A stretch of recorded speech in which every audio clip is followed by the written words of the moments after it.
Hi, hello, my dear students, my dear children. We are starting part 6 class of our chapter 8 Democracy and Indian Experience. പ്രിയപ്പെട്ട കുട്ടികളെ, ഇന്ത്യയുടെ democracy, ആ ഡെമോക്രസിയിൽ നേരിട്ട ചില challenges, ചില experience ആണ് നമ്മൾ ഈ 8th ചാപ്റ്ററിൽ പഠിച്ചുകൊണ്ടിരിക്കുന്നത്. അപ്പോൾ നമ്മൾ ചില മൂവ്മെൻറ്റ്സിനെയൊക്കെ സംബന്ധിച്ച് പഠിച്ചു. നിങ്ങൾ ഓർക്കുന്നുണ്ടാവും, നമ്മൾ വിമൻ മൂവ്മെൻറ്റ്, പെസൻ മൂവ്മെൻറ്റ്, അങ്ങനെ 1 by 1 ആയിട്ട് നമ്മൾ ഓരോ മൂവ്മെൻറ്റ്സും പഠിച്ചുകൊണ്ടിരിക്കുക. ഈ മൂവ്മെൻറ്റ്സുകളെല്ലാം, ഇതുപോലുള്ള സ്ട്രൈക്കുകളും മൂവ്മെൻറ്റ്സും എല്ലാം നമ്മുടെ ഡെമോക്രസിക്ക് ഒരു തരത്തിലല്ലെങ്കിൽ മറ്റൊരു തരത്തിൽ അതിനുണ്ടായ എക്സ്പീരിയൻസാണ്.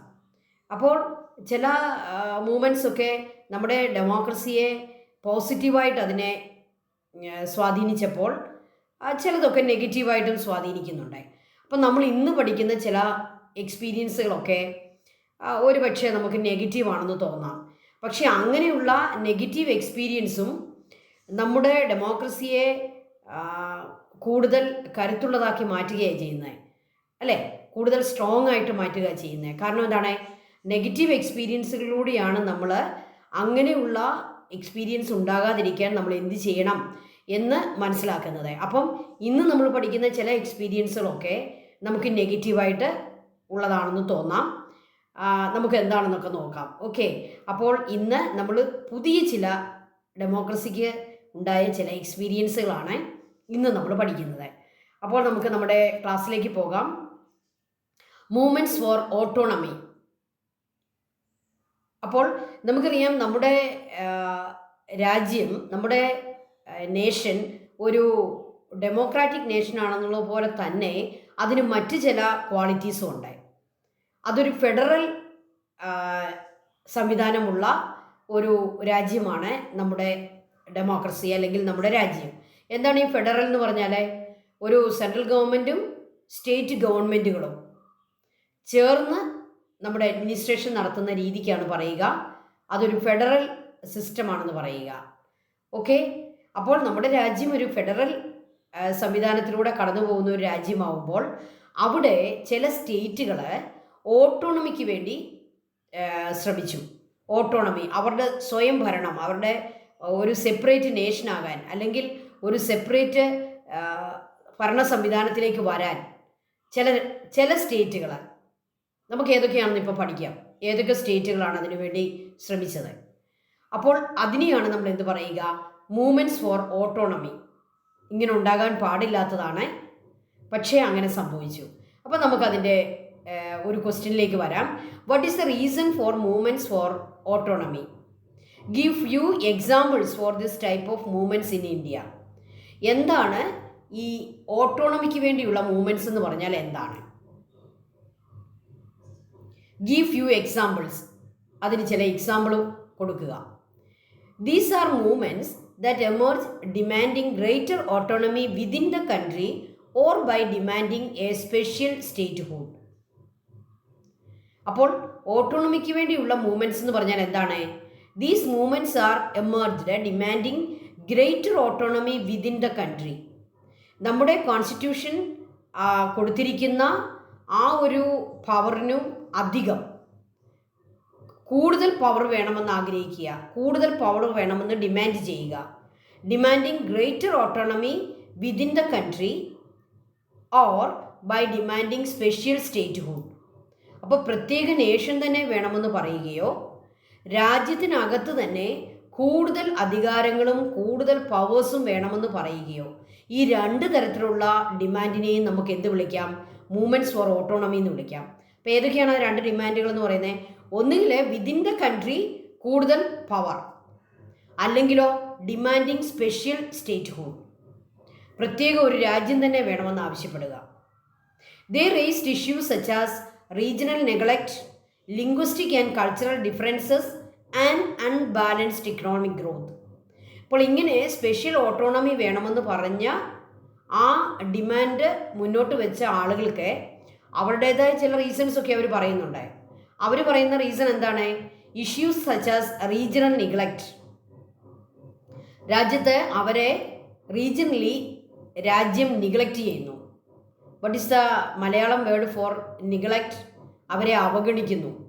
ഞങ്ങളെ നിങ്ങൾ അവഗണിക്കുന്നു. അതാണ് അവർ പറയുന്ന ഒന്നാമത്തെ അവരുടെ issue. They raised issue such as regional neglect. നമുക്കറിയാം, ഇന്ത്യ പോലെ അതിവിശാലമായ ഒരു രാജ്യത്ത് ഒരു സെൻട്രൽ ഗവൺമെൻറ് ചിലപ്പോൾ ചില പ്രദേശങ്ങളിലുള്ളവർക്ക് അങ്ങനെയും ഫീൽ ഉണ്ടായി കാണാം. അവരെ അവഗണിക്കുന്നു, അവരെ നിഗ്ലക്റ്റ് ചെയ്യുന്നു. They raise the demand or they raise the issue such as regional neglect. Then they raised another issue, linguistic and cultural differences. ഞങ്ങൾക്ക് ഭാഷാപരമായി നിങ്ങളുമായിട്ട് യോജിക്കാൻ പറ്റുന്നില്ല, ഞങ്ങൾക്ക് സാംസ്കാരികമായി ചില ഡിഫറൻസ് ഉണ്ട്, അതുകൊണ്ട് നിങ്ങൾ ഇന്ത്യയുടെ മറ്റ് സ്ഥലങ്ങളുമായി ഞങ്ങൾക്ക് ചേർന്ന് പോകാൻ പറ്റുന്നില്ല, അതുകൊണ്ട് ഞങ്ങൾ വേറൊരു രാജ്യമായിക്കുക, ഞങ്ങൾക്ക് വേറൊരു സ്റ്റേറ്റ് ഹുഡുമായിട്ട് ഞങ്ങൾ പൊയ്ക്കോളാം. ലിംഗ്വിസ്റ്റിക് ആൻഡ് കൾച്ചറൽ ഡിഫറൻസ് ആണ് അവർ മുന്നോട്ട് വെക്കുന്ന അടുത്ത ഒരു ഇഷ്യൂ. പക്ഷെ നമുക്കറിയാം, നമ്മുടെ രാജ്യം ഡൈവേഴ്സിറ്റിയിൽ യൂണിറ്റി ഉള്ള ഒരു രാജ്യമായതുകൊണ്ട് തന്നെ ഇങ്ങനെയുള്ള ഇഷ്യൂസൊക്കെ വളരെ വളരെ ബാലിശമാണെന്ന് നമുക്ക് പറയേണ്ടി വരും. ലിംഗ്വിസ്റ്റിക് ആൻഡ് കൾച്ചറൽ ഡിഫറൻസ് ആണ് അവർ മുന്നോട്ട് വെക്കുന്ന ഇഷ്യൂ. നമുക്കതിനെ ഒരു തരത്തിലും നമുക്കതിനെ അംഗീകരിക്കാൻ പറ്റുകയല്ല, അല്ലേ? And unbalanced economic growth. അവർ പറയുന്നു, രാജ്യത്തിൻ്റെ ചില സ്ഥലങ്ങളിലൊക്കെ ഇക്കണോമിക് ഗ്രോത്ത് ഉണ്ടാകുമ്പോൾ ഞങ്ങളുടെ പ്രദേശത്തെ ഇക്കണോമിക് ഗ്രോത്ത് അത്രയും ഇല്ല. Okay, they raised another issue, that unbalanced economic growth. Unbalanced ആയിട്ടുള്ള ഇക്കണോമിക് ഗ്രോത്ത് ആണ് ഉണ്ടായിരിക്കുന്നത്, ഞങ്ങൾക്ക് ഇക്കണോമിക് ഗ്രോത്ത് ഇല്ല. അതാണ് അങ്ങനെയുള്ള ഓട്ടോണമിക്ക് വേണ്ടി മൂവ്മെൻറ്റ്സ് നടത്തിയ ആളുകളുടെ അവർ റേസ് ചെയ്യുന്ന ഇഷ്യൂ. അപ്പോൾ 3 ഇഷ്യൂസാണ് അവർ പറയുക: regional neglect, linguistic and cultural differences and unbalanced economic growth.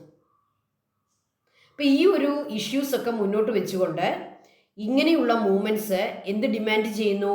Greater autonomy within the country or by demanding special statehood. ഇനി നമ്മുടെ ക്വസ്റ്റ്യനകത്ത് നമുക്ക് അടുത്ത ഒരു സെക്കൻഡ് പാർട്ടിൽ എന്താണ് പറയുക?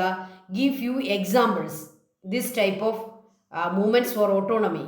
First, Gorkhaland movement, Jharkhand movement, Telangana movement. 3 എക്സാമ്പിളാണ് നമുക്ക് തന്നിരിക്കുന്നത്. Gorkhaland movement, then Jharkhand movement, then Telangana movement. അപ്പോൾ ആന്ധ്രാപ്രദേശിലുണ്ടായ ഒരു മൂവ്മെൻ്റ് ആയിരുന്നു തെലുങ്കാന മൂവ്മെൻറ്റ്. അതുപോലെ ജാർഖണ്ഡ് എന്ന് പറയുന്ന നമ്മുടെ സ്റ്റേറ്റിലുണ്ടായതാണ് ജാർഖണ്ഡ് മൂവ്മെൻറ്റ്. ദെൻ ഗൂർഖാലാൻഡിന് വേണ്ടിയുള്ള ഒരു മൂവ്മെൻറ്റ്. ഇത് 3ഉം മൂവ്മെൻറ്റ്സ് ഫോർ ഓട്ടോണമിക്ക് എക്സാമ്പിളായിട്ട് നമുക്ക് കൊടുക്കാം. നമുക്കറിയാം, ഒരു പ്രത്യേക കൾച്ചറൽ വിഭാഗത്തെയാണ് നമ്മൾ ഗൂർഖകൾ എന്ന് പറയുക, അല്ലേ? നമ്മുടെ കേരളത്തിലൊക്കെ ഈ ഗൂർഖകൾ സെക്യൂരിറ്റി സ്റ്റാഫൊക്കെ ആയിട്ട് ജോലി ചെയ്യുന്നവരുണ്ട്, നിങ്ങൾ കണ്ടിട്ടുണ്ടാകാം. ഓക്കെ, അപ്പോൾ ഗൂർഖകൾക്ക് വേണ്ടി ഒരു പ്രത്യേക ലാൻഡ് ആവശ്യപ്പെട്ടുകൊണ്ട് ഒരു മൂവ്മെൻറ്റ് നടന്നു. അതാണ് ഗൂർഖാലാൻഡ് മൂവ്മെൻറ്റ് എന്ന് പറയുന്നത്. അതുപോലെ ജാർഖണ്ഡിലെ ട്രൈബൽസ് അവർക്കൊരു സ്പെഷ്യൽ സ്റ്റേറ്റ് വേണമെന്ന് പറഞ്ഞൊരു മൂവ്മെൻറ്റ് നടത്തി. അതാണ് ജാർഖണ്ഡ് മൂവ്മെൻറ്റ്. തെലുങ്കാന, അതായത് ആന്ധ്രാപ്രദേശിനെ തെലുങ്കാന എന്ന് പറയുന്ന ഒരു സ്പെഷ്യൽ സ്റ്റേറ്റ് ആക്കണം എന്ന ആവശ്യവുമായി ഒരു മൂവ്മെൻറ്റ് നടന്നു. അതാണ് തെലുങ്കാന മൂവ്മെൻറ്റ്. ഇതൊക്കെ മൂവ്മെൻറ്റ്സ് ഫോർ ഓട്ടോണമി എക്സാമ്പിളായിട്ട് നമുക്ക് പറയാം. ഗൂർഖാലാൻഡ് മൂവ്മെൻറ്റിനെ പറ്റി നമുക്ക് കൂടുതലൊന്ന് പഠിക്കാം. ഗൂർഖ നാഷണൽ ലിബറേഷൻ ഫ്രണ്ട് ആണ് അതിന് ലീഡർഷിപ്പ് കൊടുത്തത്. ഗൂർഖ നാഷണൽ ലിബറേഷൻ ഫ്രണ്ട്, അവരുടെ ഡിമാൻഡ് എന്തായിരുന്നു? A separate state for Nepali speaking Gorkha community in West Bengal. വെസ്റ്റ് ബംഗാളിലെ നേപ്പാളി ലാംഗ്വേജ് പറയുന്ന ഗൂർഖകൾക്കായിട്ട് ഒരു special state, a separate state for Nepali speaking Gorkha community in West Bengal. Then ഇതിനൊരു സൊല്യൂഷൻ ഉണ്ടായി. എന്താണ് solution? And autonomous Darjeeling Gorkha hill council was formed in 1988. Darjeeling Gorkha hill council. Then instead of Gurkha Hill Council, Gurkha Land Territorial Administration was formed in 2012. അപ്പോൾ ഗൂർഖകളുടെ അവരുടെ ഒരു ഡിമാൻഡിന് നമ്മുടെ central government ചില സൊല്യൂഷൻസൊക്കെ കൊടുത്തു. അതിൽ ഏറ്റവും പ്രധാനപ്പെട്ട സൊല്യൂഷൻ എന്ന് പറയുന്നത് ഗൂർഖ ലാൻഡ് ടെറിറ്റോറിയൽ അഡ്മിനിസ്ട്രേഷൻ 2012 അവർക്കായിട്ടൊരു പ്രത്യേക ഒരു അഡ്മിനിസ്ട്രേഷൻ ഒരു സെറ്റപ്പ് ഉണ്ടാക്കി കൊടുത്തു. അതെന്താണ്? Gorkhaland territorial administration form ചെയ്തു. അങ്ങനെ Gorkhaland movement completely solution ആയില്ലെങ്കിലും ഒരു പരിധി വരെ അവർക്ക് സൊല്യൂഷൻ കൊടുത്തു. ഓക്കെ, അടുത്തത് ജാർഖണ്ഡ് മൂവ്മെൻറ്റ്. ജാർഖണ്ഡ് മുക്തി മോർച്ചയാണ് അതിന് ലീഡർഷിപ്പ് കൊടുത്തത്. ആ ഒരു സംഘടന ജാർഖണ്ഡ് മുക്തി മോർച്ച ട്രൈബൽസ് ആണ്, ജാർഖണ്ഡിലുള്ള ട്രൈബൽസ് ആണ് ഈ ഒരു ഓർഗനൈസേഷൻ ഫോം ചെയ്തത്. ഇനി അവരുടെ ഡിമാൻഡ് എന്തായിരുന്നു? From a separate state Jharkhand dividing Bihar. ബീഹാറിനെ ഡിവൈഡ് ചെയ്തുകൊണ്ട് ജാർഖണ്ഡ് എന്ന് പറയുന്ന ഒരു സ്പെഷ്യൽ സ്റ്റേറ്റ് വേണം, ബീഹാറിനെ ഡിവൈഡ് ചെയ്യണം. അതായിരുന്നു അവരുടെ ഡിമാൻഡ്. ഇനി അതിൻ്റെ സൊല്യൂഷൻ എന്താണ് ഉണ്ടായത്? Jharkhand state was formed in 2000. അവർക്ക് അവരുടെ ഡിമാൻഡ് കംപ്ലീറ്റ്ലി സോൾവ് ആക്കി കൊടുത്തു. അവരുടെ ഡിമാൻഡ് കംപ്ലീറ്റ്ലി നമ്മളത് അംഗീകരിച്ചു കൊടുത്ത് ജാർഖണ്ഡ് എന്ന് പറയുന്ന ഒരു സ്പെഷ്യൽ സ്റ്റേറ്റ് ഫോം ചെയ്തു 2000. ഇപ്പോൾ 2000 ആണ് ബീഹാറിനെ ഡിവൈഡ് ചെയ്തുകൊണ്ട് ജാർഖണ്ഡ് സ്റ്റേറ്റ് ഉണ്ടായത്. ജാർഖണ്ഡിലെ ഓൾമോസ്റ്റ് ഓൾ ആൾക്കാരും ട്രൈബൽസ് ആണ്. ദെൻ തെലുങ്കാന മൂവ്മെൻറ്റ്, അത് എന്തായിരുന്നു? ആ ഓർഗനൈസേഷൻ്റെ പേര് തെലുങ്കാന രാഷ്ട്രസമിതി. തെലുങ്കാന രാഷ്ട്രസമിതി ആ ഓർഗനൈസേഷനാണ് ഇതിന് ലീഡർഷിപ്പ് കൊടുത്തത്. അവരുടെ ഡിമാൻഡ് എന്തായിരുന്നു? Form Telangana state dividing Andhra Pradesh. ആന്ധ്രാപ്രദേശിനെ ഡിവൈഡ് ചെയ്തുകൊണ്ട് തെലുങ്കാന സ്റ്റേറ്റ് ഉണ്ടാക്കണം. That was the demand. എന്തായിരുന്നു അതിനുണ്ടായ solution? Telangana state was formed in 2014. 2014 Telangana state തന്നെ ഫോം ചെയ്തു കൊടുത്തു. അപ്പോൾ ആന്ധ്രാപ്രദേശിനെ ഇപ്പോൾ രണ്ടായിട്ട് ഡിവൈഡ് ചെയ്തിരിക്കുകയാണ്, ആന്ധ്ര എന്നും തെലുങ്കാന എന്നും. അപ്പോൾ തെലുങ്കാന എന്ന് പറയുന്ന ഒരു സ്റ്റേറ്റ് തന്നെ ഫോം ചെയ്ത് ആ ഒരു മൂവ്മെൻറ്റിനെ അവരുടെ ആ ഡിമാൻഡ് ഫുൾഫിൽ ചെയ്യാനായിട്ട് സാധിച്ചു. അപ്പോൾ ഇതാണ് movements for autonomy. Okay, prepare a note on the separatist movement, Khalistan movement. നമുക്കറിയാം നമ്മുടെ ഡെമോക്രസിയുടെ മറ്റൊരു എക്സ്പീരിയൻസ് ആയിരുന്നു സെപ്പറേറ്റിസ്റ്റ് മൂവ്മെൻറ്റ്. മൂവ്മെൻറ്റ്സ് ഫോർ ഓട്ടോണമിയേക്കാൾ കുറച്ചുകൂടി വളരെ ക്രിട്ടിക്കലായിട്ടുള്ള ഒരു കാര്യമായിരുന്നു ഈ സെപ്പറേറ്റിസ്റ്റ് മൂവ്മെൻറ്റ്. ഒരിക്കലും ഉണ്ടാകാൻ പാടില്ലാത്ത ഏറ്റവും നെഗറ്റീവ് എന്ന് നമുക്ക് തോന്നാവുന്ന ഒരു എക്സ്പീരിയൻസ് ആണ് സെപ്പറേറ്റിസ്റ്റ് മൂവ്മെൻറ്റ്. ഈ മൂവ്മെൻറ്റ്സ് ഫോർ ഓട്ടോണമി എന്ന് പറയുമ്പോൾ നമ്മളിവിടെ കണ്ടു, ജാർഖണ്ഡ് എന്ന് പറയുന്ന ഒരു സ്പെഷ്യൽ സ്റ്റേറ്റ് വേണം, അല്ലെങ്കിൽ തെലുങ്കാന എന്ന് പറയുന്ന ഒരു സ്റ്റേറ്റ് വേണം, നേപ്പാളി സ്പീക്കിംഗ് പീപ്പിളിന് വേണ്ടി ഗൂർഖ ലാൻഡ് എന്നൊരു സ്റ്റേറ്റ് വേണം. അപ്പോൾ വിതിൻ ദ കൺട്രിയാണ് അവിടെ അവരെ ഒരു സെപ്പറേറ്റ് സ്റ്റേറ്റ് ചോദിക്കുന്നെങ്കിൽ, ഇവിടെ സെപ്പറേറ്റിസ്റ്റ് മൂവ്മെൻറ്റ് എന്ന് പറയുന്നത് കുറച്ചുകൂടി ഭയാനകമാണ്, കുറച്ചുകൂടി മോശം ഒരു ഡിമാൻഡായിപ്പോയി. നമുക്ക് എന്താണെന്ന് പഠിക്കാം. ഈ ഖാലിസ്ഥാൻ മൂവ്മെൻറ്റ് എന്താണ്? ആ ഖാലിസ്ഥാൻ മൂവ്മെൻറ്റ് ഒരു സെപ്പറേറ്റിസ്റ്റ് മൂവ്മെൻ്റ് ആയിരുന്നു. അതായത് ഇന്ത്യയിൽ നിന്നും ഇന്ത്യയെ തന്നെ വെട്ടിമുറിച്ച് മറ്റൊരു രാജ്യമായി മാറണം. അതാണ് separatist movement. They demand a free nation by dividing India. അല്ലേ? ഇന്ത്യയുടെ ആ ഒരു യൂണിറ്റിയെ, ഇന്ത്യയുടെ ടെറിട്ടറിയുടെ ആ ഒരു ഇൻറ്റഗ്രിറ്റിയെ തന്നെ ഇല്ലാതാക്കുന്ന ഒരു മോശം ഡിമാൻഡായിരുന്നു സെപ്പറേറ്റിസ്റ്റ് മൂവ്മെൻറ്റ്. അതിലേറ്റവും എടുത്തു പറയുന്ന ഒരെണ്ണമാണ് ഖാലിസ്ഥാൻ മൂവ്മെൻറ്റ്. പഞ്ചാബിലെ നമുക്കറിയാം, നമ്മുടെ 1947 ഇന്ത്യയുടെ പാർട്ടീഷൻ നടന്ന സമയത്ത് പഞ്ചാബിനെ നമ്മൾ രണ്ടായിട്ട് ഡിവൈഡ് ചെയ്തു, വെസ്റ്റ് പഞ്ചാബും ഈസ്റ്റ് പഞ്ചാബും. അല്ലേ? ഈസ്റ്റ് പഞ്ചാബ് ഇന്ത്യയുടെ കൂടെയും വെസ്റ്റ് പഞ്ചാബ് പാകിസ്ഥാനായി മാറി. എന്നാൽ ഇന്ത്യയുടെ കൂടെ നിന്ന ആ ഈസ്റ്റ് പഞ്ചാബിൽ വീണ്ടും ഒരു സെപ്പറേറ്റിസ്റ്റ് മൂവ്മെൻ്റ് ഉണ്ടായി. The Khalistan movement emerged in Punjab with the demand for a separate nation called Khalistan for Sikh people. ഇപ്പോൾ പഞ്ചാബിലെ ഭൂരിപക്ഷ ജനങ്ങളാണ് സിഖ്. അല്ലേ? ആ ഒരു പ്രത്യേക റിലീജിയനിൽപ്പെട്ട ആളുകളാണ് പഞ്ചാബിലെ majority people. The majority people they believe in Sikh religion. So this Sikh people demanded a separate nation called Khalistan. നമുക്കറിയാം, ഇന്ത്യ പാകിസ്ഥാൻ എന്ന് രണ്ടായിട്ട് ബ്രിട്ടീഷുകാർ ഡിവൈഡ് ചെയ്തപ്പോൾ തന്നെ ആ പാർട്ടീഷൻ തന്നെ ഇന്ത്യക്കേറ്റ ഏറ്റവും വലിയ ഒരു ഊണ്ടായിരുന്നു അല്ലേ. ആ ഊണ്ട് ഇപ്പോഴും എന്താണ്, അതിൽ നിന്ന് ബ്ലഡ് വന്നുകൊണ്ടിരിക്കുക. ആ ഒരു അവസ്ഥയിലാണ് ഈ ഇന്ത്യയുടെ പഞ്ചാബിലെ ആളുകൾ ആവശ്യപ്പെടുകയാണ് a separate nation called Khalistan for Sikh people. Then what happened? This movement was led by an extremist faction of the Sikh community. Sikh കമ്മ്യൂണിറ്റിയിലെ ഓൾമോസ്റ്റ് ഓൾ പീപ്പിൾ ഒന്നും ഇതിനകത്ത് ഇൻവോൾവ് അല്ല. അതിനകത്ത് ഒരു എക്സ്ട്രീമിസ്റ്റ് ഫാക്ഷൻ ഉണ്ടായി.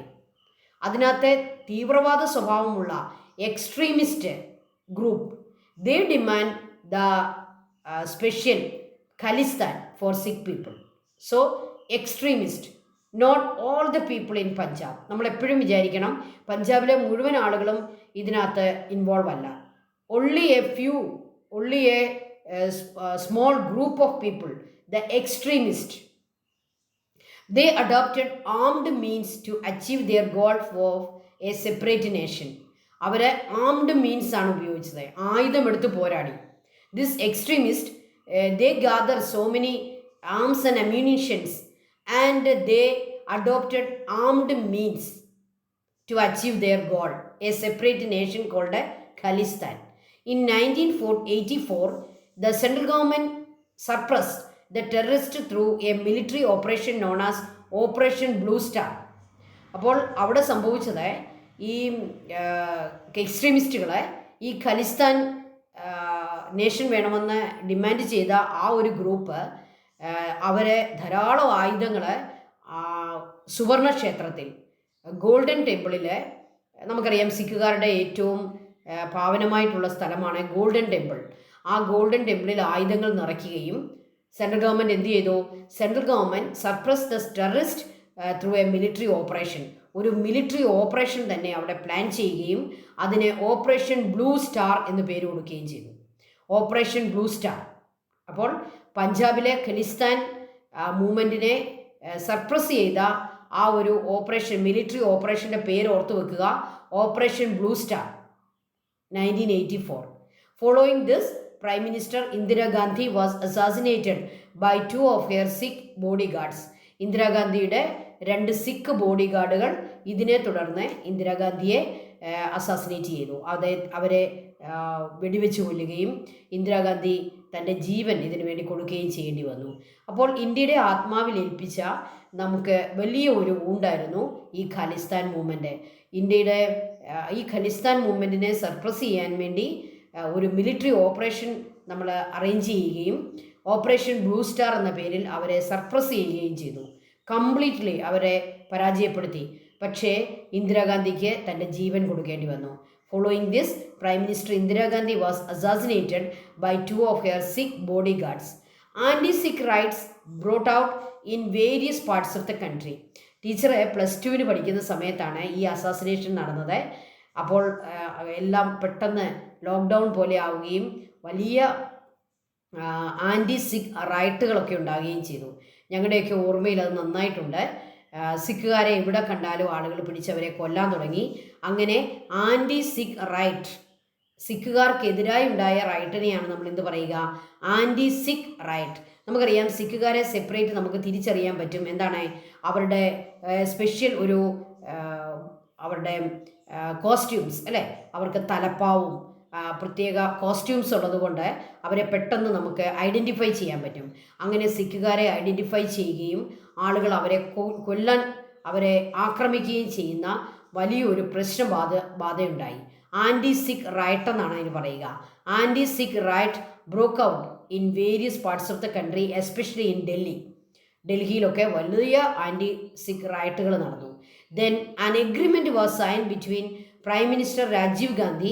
After this Prime Minister Indira Gandhi, Rajiv Gandhi became the Prime Minister of India and he signed an agreement with the Sikh leader Harchand Singh Longowal. Harchand Singh Longowal എന്ന സിഖ് ലീഡറുമായി രാജീവ് ഗാന്ധി അന്നത്തെ prime മിനിസ്റ്ററെ ഒരു agreement sign ചെയ്തു. The Punjab accord എന്നാണ് അതിൻ്റെ പേര്. ആ എഗ്രിമെൻറ്റിൻ്റെ പേരാണ് the Punjab accord in 1985. Next year 1984 operation blue star ഒക്കെ സംഭവിക്കുന്നത്. 85 ഈ പഞ്ചാബ് അക്കോർഡ് എന്നുള്ള പേരിൽ ഒരു എഗ്രിമെൻറ്റ് സൈൻ ചെയ്തു. We completely eradicated separatism in Punjab and restore peace. അപ്പം അഭിമാനത്തോടെ നമുക്ക് പറയാം, പഞ്ചാബിലെ ഈ സെപ്പറേറ്റിസ്റ്റ് മൂവ്മെൻറ്റ്, ഖലിസ്ഥാൻ മൂവ്മെൻറ്റിനെ കംപ്ലീറ്റ്ലി നമ്മൾ ഇറാഡിക്കേറ്റ് ചെയ്തു. നമ്മുടെ മിലിറ്ററി ആക്ഷനിലൂടെ, ഓപ്പറേഷൻ ബ്ലൂ സ്റ്റാറിലൂടെ, മറ്റ് എഗ്രിമെൻറ്റുകളിലൂടെ, പഞ്ചാബ് അക്കോർഡിലൂടെ ഒക്കെ പല ഓപ്പറേഷൻ ബ്ലൂ സ്റ്റാർ മാത്രമല്ല കേട്ടോ, ഈ പഞ്ചാബ് അക്കോർഡ് എന്ന് പറയുന്ന ആ ഒരു എഗ്രിമെൻറ്റും അതിന് സഹായിച്ചു. അങ്ങനെ ഖലിസ്ഥാൻ മൂവ്മെൻ്റ് എന്നുള്ള ആ ഒരു സെപ്പറേറ്റിസ്റ്റ് മൂവ്മെൻറ്റിനെ completely eradicated from the country. നമ്മുടെ രാജ്യത്ത് നിന്ന് കംപ്ലീറ്റ്ലി അതിനെ ഇറാഡിക്കേറ്റ് ചെയ്യുകയും റീസ്റ്റോർ പീസ്, സമാധാനം തിരികെ വയ്ക്കുകയും ചെയ്തു. ഓക്കെ, അപ്പോൾ ഖലിസ്ഥാൻ മൂവ്മെൻറ്റ് എന്താണെന്ന് എല്ലാവർക്കും മനസ്സിലായല്ലോ. ഖലിസ്ഥാൻ എന്ന പേരിൽ സിഖ് കമ്മ്യൂണിറ്റിക്ക് വേണ്ടി ഒരു സെപ്പറേറ്റ് നേഷൻ വേണമെന്ന ഡിമാൻഡോടുകൂടി ഉണ്ടായ ഒരു മൂവ്മെൻ്റാണ് ഖലിസ്ഥാൻ മൂവ്മെൻറ്റ്. അവിടെ വലിയ ആംഡ് റിബല്യനായിരുന്നു അറേഞ്ച് ചെയ്തത്.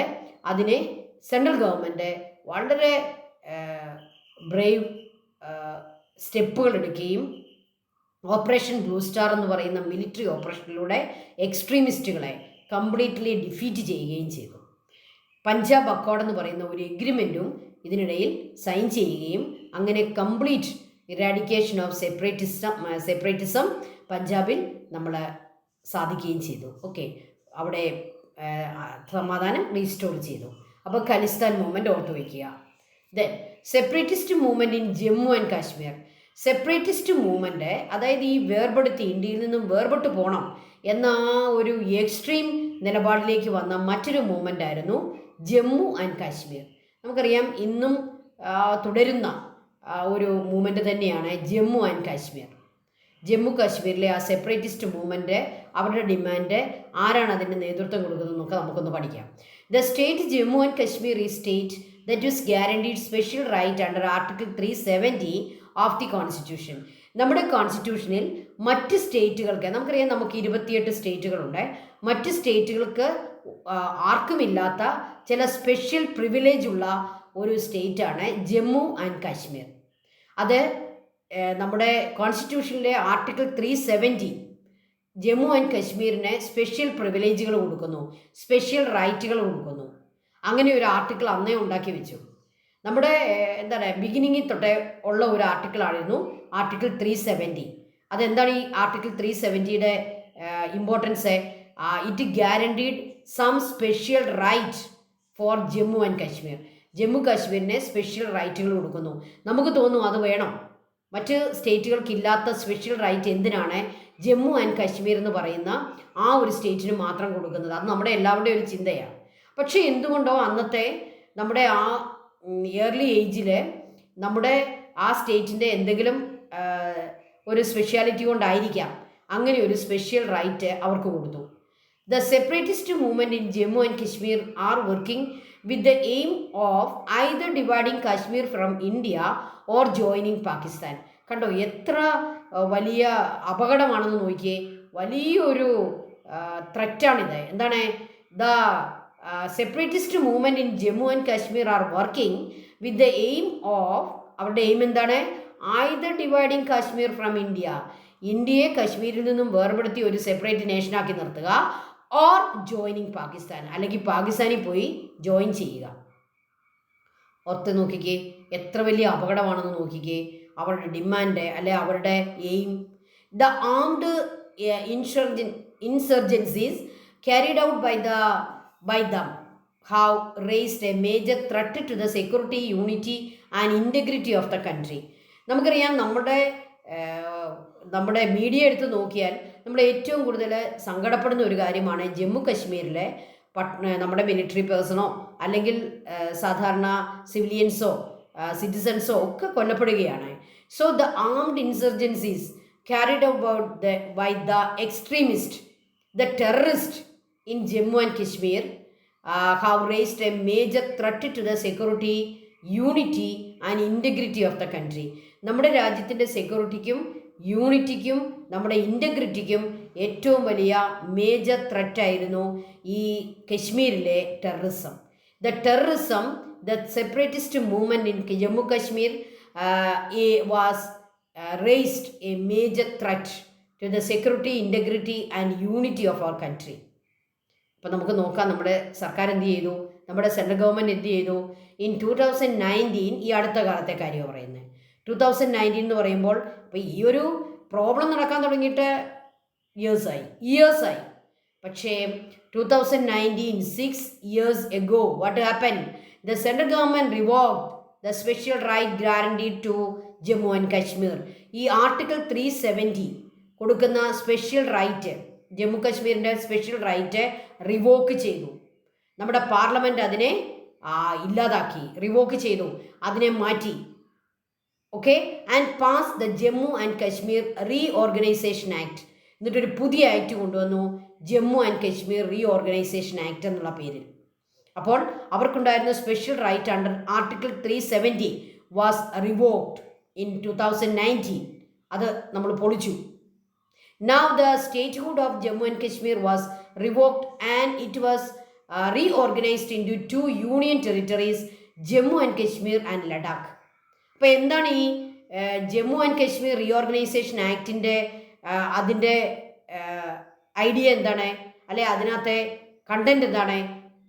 Now the statehood of Jammu and Kashmir was revoked. Jammu കശ്മീരിന് സ്റ്റേറ്റ്ഹുഡ് ഇല്ല, ഇറ്റ് വാസ് റിവോക്ഡ്. സ്റ്റേറ്റ് എന്നുള്ള പദവി ഇല്ല, പകരം എന്തായി, 2 യൂണിയൻ ടെറിട്ടറിയായി അവർ മാറി. അവരെ ഡിവൈഡ് ചെയ്തു. എന്നിട്ട് ജമ്മു ആൻഡ് കശ്മീർ എന്നുള്ള ഒരു യൂണിയൻ ടെറിട്ടറിയും ലഡാക്ക് എന്നുള്ള ഒരു യൂണിയൻ ടെറിട്ടറിയുമായി അതിനെ രണ്ടാക്കി. So under the Jammu and Kashmir Reorganization Act, the Jammu and Kashmir statehood was revoked and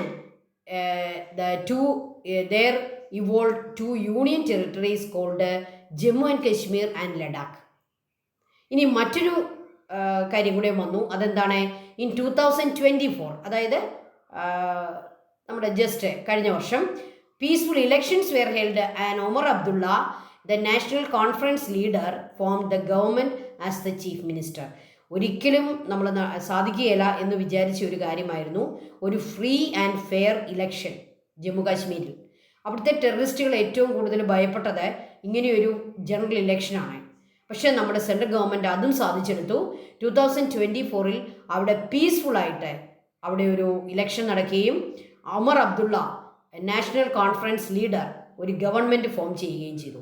അപ്പോൾ ജമ്മു കാശ്മീരിൽ ഇപ്പോൾ ഗവൺമെൻറ് ഉണ്ട്.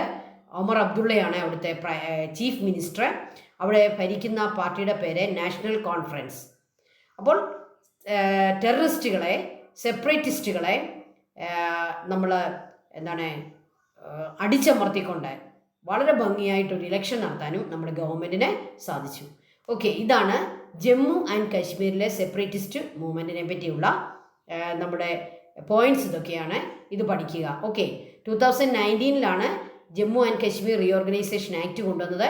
ഇലക്ഷൻ നടന്നത് 2024. ഓക്കെ, അടുത്തത് separatist movement in the north east region. നമുക്കറിയാം നമ്മുടെ ആസാം, മേഘാലയ, മണിപ്പൂർ, നാഗാലാൻഡ് ഇങ്ങനെയുള്ള നമ്മുടെ, അതുപോലെ തന്നെ അരുണാചൽ പ്രദേശ് പോലെയൊക്കെയുള്ള നമ്മുടെ നോർത്ത് ഈസ്റ്റ് റീജിയനിലും ചില സെപ്പറേറ്റിസ്റ്റ് മൂവ്മെൻറ്റുകളുണ്ട്. ജമ്മു ആൻഡ് കശ്മീർ പോലെ അത്രയും വിപുലമായ ഒരു സെപ്പറേറ്റിസ്റ്റ് മൂവ്മെൻ്റ് അല്ലെങ്കിലും നമ്മുടെ യൂണിറ്റിക്കും നമ്മുടെ ഇൻ്റഗ്രിറ്റിക്കും ഒക്കെ വളരെ വലിയ ത്രെറ്റായിട്ടുള്ള മൂവ്മെൻറ്റ് തന്നെയാണ് separatist movement in north east region. അപ്പോൾ അതെന്തൊക്കെയാണെന്ന് നമുക്ക് നോക്കാം. മിസോ നാഷണൽ ഫ്രണ്ട് നടത്തിയ അവരുടെ മൂവ്മെൻറ്റ്, മിസോറത്തിലെ മിസോ നാഷണൽ ഫ്രണ്ട് ലീഡർ ആരാണ്? Laldenga. A separate nation for the Mizo tribe. നമുക്കറിയാം മിസോ ലാൻഡിൽ അവിടെ ഒരു ട്രൈബൽ പീപ്പിളുണ്ട്. നമുക്കറിയാം ഈ മണിപ്പൂർ, മേഘാലയ, നാഗാലാൻഡ്, അങ്ങനെയുള്ള മിസോറം, ഇവിടെ എല്ലാം ട്രൈബൽസാണ് അവിടുത്തെ ആളുകൾ. അപ്പം ഇതെല്ലാം സെപ്പറേറ്റ്. ഇപ്പം മണിപ്പൂരിലാണെങ്കിൽ കുക്കികളും അതുപോലെ മെയ്റ്റെയ് കുക്കി എന്നൊക്കെ പറയുന്ന ആളുകൾ മണിപ്പൂരിലുണ്ട്. നാഗാലാൻഡിൽ നാഗകളുണ്ട്. അങ്ങനെ ഓരോ പ്രദേശത്തും അവർ അതാത് പ്രദേശത്തെ ട്രൈബൽസാണ് താമസിക്കുക. അപ്പം മിസോ ട്രൈബിന് വേണ്ടി മിസോറത്തിൽ ഒരു സെപ്പറേറ്റ് നേഷൻ വേണമെന്നാണ് അവർ പറയുക. നോക്കിയേ എത്ര ബാലിശമായിട്ടുള്ള ആഗ്രഹമാണെന്ന് നോക്കിയേ, മിസോ ട്രൈബിന് വേണ്ടി ഒരു നേഷൻ. ഓക്കെ, ലാൽജിങ്ക എന്ന് പറയുന്ന ആളാണ് അതിൻ്റെ ലീഡർ. അവരുടെ ഓർഗനൈസേഷൻ്റെ പേരെന്താണ്? Mizo national front. ദെൻ എന്താണ് സൊല്യൂഷൻ ഉണ്ടായെന്ന് നോക്കിയേ. According to the peace accord signed in 1986, it was decided to grant Mizoram full fled statehood with special powers.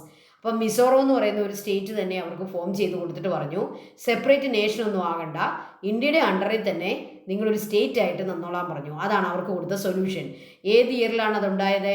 ഈ മിസോറാം 1986. ദെൻ നാഗകൾ ഉണ്ടാക്കിയ മറ്റൊരു സെപ്പറേറ്റിസ്റ്റ് മൂവ്മെൻ്റ് ആണ് നാഗ നാഷണൽ കൗൺസിൽ. ഒരു മൂവ്മെൻറ്റാണ് നാഗകളെ, അതൊരു മറ്റൊരു ട്രൈബാണ്, നാഗാലാൻഡിലെ ഒരു ട്രൈബാണ് നാഗ നാഷണൽ കൗൺസിൽ. അങ്കാമി സബു ബിസോ എന്നാണ് അതിൻ്റെ ലീഡറുടെ പേര്. അങ്കാമി സബു ബിസോ. എന്തായിരുന്നു അവരുടെ demand? Unification of Naga territory, autonomy, conservation of tribal culture.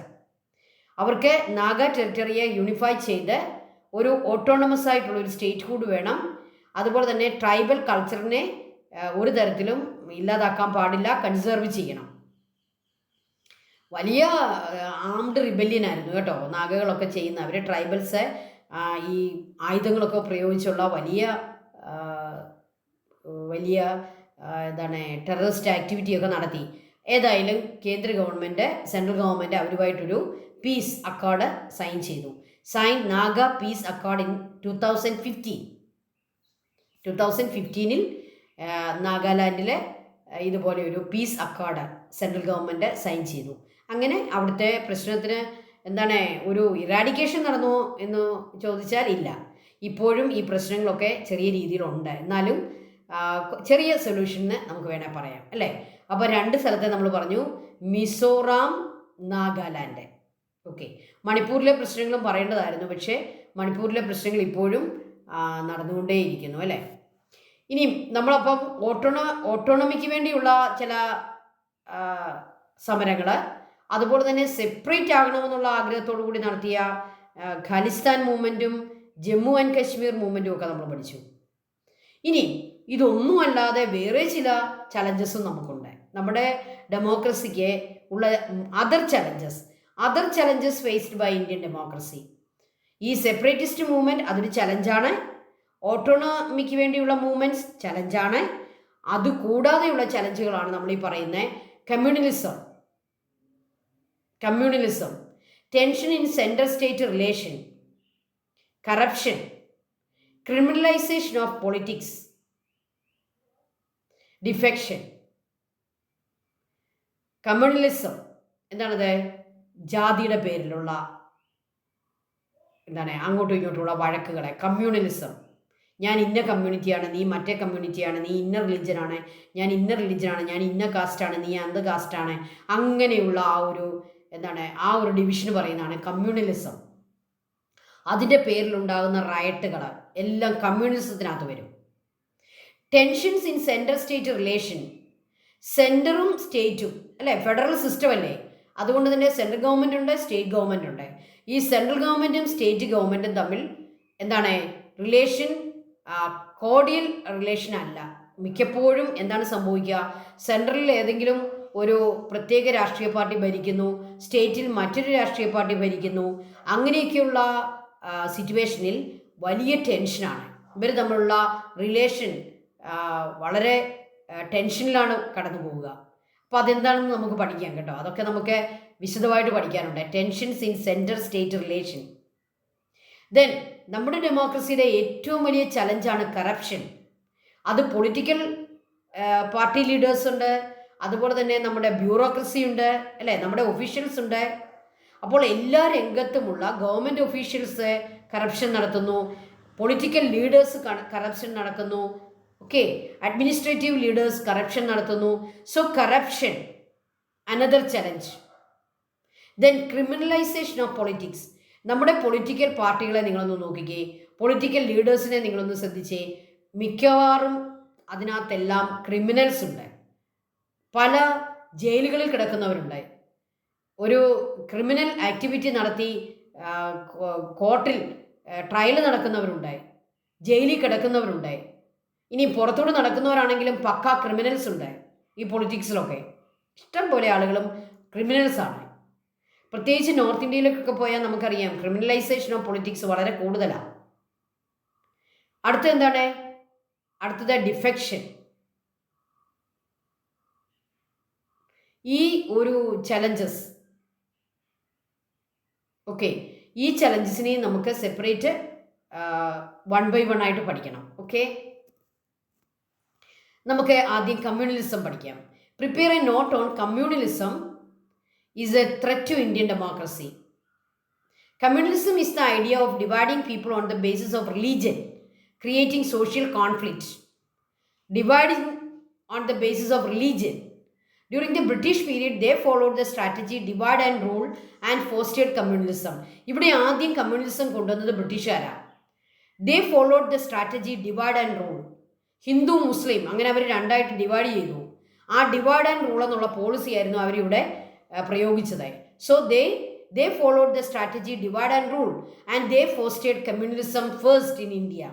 Similarly, the rights that followed the partition of India nature communal thoughts. നമ്മുടെ പാർട്ടീഷൻ്റെ കാലത്ത് പാകിസ്ഥാനും ഇന്ത്യയും ഉണ്ടായി. അപ്പോൾ ഇന്ത്യയിലുള്ള മുസ്ലിംസ് പാകിസ്ഥാനിലേക്കും പാകിസ്ഥാനിലുള്ള ഹിന്ദുസ് ഇന്ത്യയിലേക്കും അങ്ങനെ ഒരു പാർട്ടീഷൻ സമയത്തുണ്ടായ ആ ഒരു റെഫ്യൂജി ഫ്ലോയും എല്ലാം ഭയങ്കര റൈറ്റുകൾ ഉണ്ടാക്കുകയും ഒരു കമ്മ്യൂണൽ തോട്ട് ഇവിടെ ഉണ്ടാക്കുകയും ചെയ്തു. So partition. Communal divide undermines constitutional values like secularism, social justice, fostering a threat to the nation unity and integrity. So communalism, it is a threat to the nation's unity and integrity. സംശയമൊന്നുമില്ലല്ലോ, നമ്മുടെ യൂണിറ്റിക്കും നമ്മുടെ ഇൻറ്റഗ്രിറ്റിക്കും ഏറ്റവും വലിയ ത്രെറ്റാണ് communal division, communalism. അത് secularism എന്ന് പറയുന്ന സോഷ്യൽ ജസ്റ്റിസ് എന്ന് പറയുന്ന വാല്യൂസിനെ തന്നെ ഇല്ലാതാക്കുന്നു. So the constitutional values like secularism, എന്താണ് മതേതരത്വം, social justice, so all these were undermines by communalism. Political parties use communalism to influence voters in election. Election കാലത്ത് ചില പാർട്ടികളെ വളരെ മോശമായിട്ട് പെരുമാറുന്ന നിങ്ങൾ കണ്ടിട്ടില്ലേ? അവരെ എങ്ങനെയാണ് വോട്ട് പിടിക്കുന്നത്? വോട്ടേഴ്സിനെ ഇൻഫ്ലുവൻസ് ചെയ്യുന്നത് എങ്ങനെയാണ്? Using communalism. ജാതി പറഞ്ഞ് വോട്ട് പിടിക്കും. സോ പൊളിറ്റിക്കൽ പാർട്ടീസ് അവർ ചെയ്യുന്നത് തെറ്റാണ്. Use communalism to influence voters in election. So communalism is a threat to Indian democracy. No doubt communalism is a threat to Indian democracy. Communism can only be countered through creating public awareness, sensitization and proper democratic literacy. അപ്പോൾ democratic literacy കൊടുത്തുകൊണ്ട്, political awareness കൊടുത്തുകൊണ്ട്, public awareness കൊടുത്തുകൊണ്ട് നമുക്ക് ഈ കമ്മ്യൂണലിസത്തെ counter ചെയ്യാനായിട്ട് പറ്റും, solve ചെയ്യാനായിട്ട് പറ്റും. We can solve communalism by giving more public awareness and proper democratic literacy to the people. അപ്പോൾ ഭാവിയിൽ നല്ല ഡെമോക്രാറ്റിക് ലിറ്ററസി കൊടുത്തുകൊണ്ട്, പ്രോപ്പർ അവയർനെസ് കൊടുത്തുകൊണ്ട് നമുക്ക് ഈ കമ്മ്യൂണിസം എന്ന് പറയുന്ന ഈ ഒരു ത്രെറ്റിനെ നമുക്ക് കൗണ്ടർ ചെയ്യണം. Okay, thank you children, thank you so much. അപ്പോൾ അതർ ത്രെറ്റ്സിന് നമുക്ക് ഇനിയും പഠിക്കാനുണ്ട്. അതുമായിട്ട് നമുക്ക് വീണ്ടും കാണാം. Thank you children, may God bless you all.